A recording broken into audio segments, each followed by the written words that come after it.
Alain, propos d'un Normand. Féministe. Je ne sais quelle conférencière, dans je ne sais quelle boîte à conférences mondaine, a mené durement les féministes. Ce sont, a-t-elle dit, des femmes sans beauté, sans élégance, sans coquetterie, et, pour tout dire, des femmes qui ne sont point femmes du tout. Cet argument paraît ridicule. Il va pourtant au vif de la question. Des femmes sans beauté, il n'y en a guère. Que voit-on d'une femme?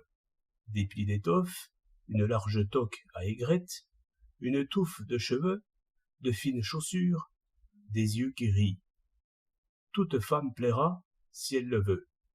En revanche, les préjugés sont si forts qu'une femme assez belle ne sera point remarquée si elle s'habille comme une religieuse déguisée en institutrice. Communément, les femmes ne réfléchissent pas là-dessus. Elles courent aux draperies, aux soies, aux plumes, aux fourrures, comme les abeilles aux fleurs. Elles bourdonnent autour des chapeaux. Elles rapportent le butin le plus riche qu'elles peuvent trouver, observent les autres femmes, imitent les plus admirées, se drapent, se cambrent, se tortillent comme des danseuses payées. Voilà ce que c'est pour elles qu'être femme. Voyez maintenant à quelle noble simplicité les hommes sont arrivés. Nous ne pouvons plus regarder sans rire les élégants d'autrefois, avec leur taille amincie et leurs cheveux frisés au fer. Les hommes qui veulent revenir aux dentelles et aux bas de soie sont méprisés. Quel est celui qui oserait porter une perruque bouclée et des diamants aux oreilles? Dès qu'une femme aura remarqué cette différence de costume entre les deux sexes, elle se sentira étrangère et méprisée. Elle rougira de ne compter dans le monde que comme une poularde bien parée et truffée.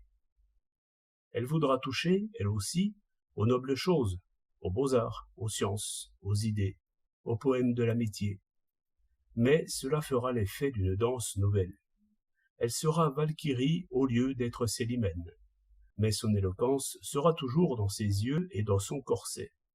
Une petite danseuse vient au dessert, fait ses pirouettes, tend sa sibyle à la ronde, et s'en va. Voilà le métier que la femme a choisi. Or, ce métier ne plaît pas à toutes. Voilà pourquoi elles prétendent s'instruire. Voilà pourquoi aussi elles mettent des jupes toutes droites, de simples vestons et des chapeaux de cantinière. Les petites grues jugent cela tout à fait ridicule. Il ne leur vient pas à l'esprit qu'une femme puisse vouloir une autre destinée que celle d'une petite grue. 6 décembre 1908.